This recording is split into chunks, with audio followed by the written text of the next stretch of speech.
But there were 9 kinds of pies that Harold liked best. When Harold finished his picnic, there was quite a lot left.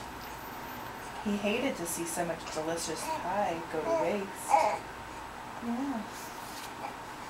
So Harold left a very hungry moose and a deserving porcupine to finish it up.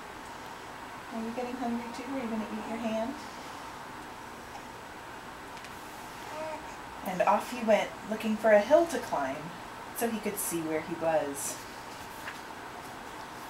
Harold knew that the higher up he went, the farther he could see, so he decided to make the hill into a mountain. If he went high enough, he thought, he could see the window of his bedroom.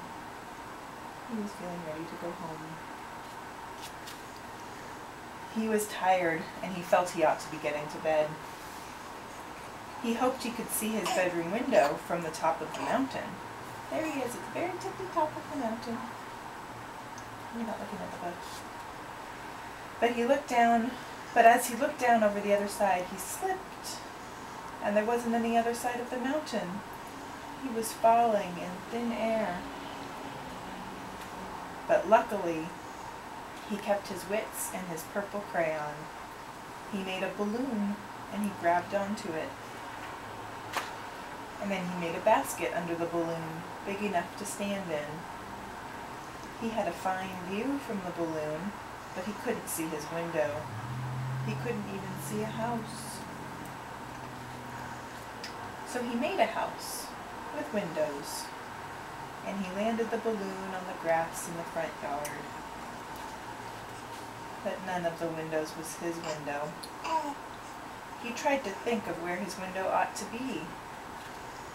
He made some more windows. He made a big building full of windows. Oh, I'm getting sleepy. He made lots of buildings full of windows. He made a whole city full of windows. But none of the windows was his window. He couldn't think where it might be. He decided to ask a policeman. The policeman pointed the way Harold was going anyway, but Harold thanked him.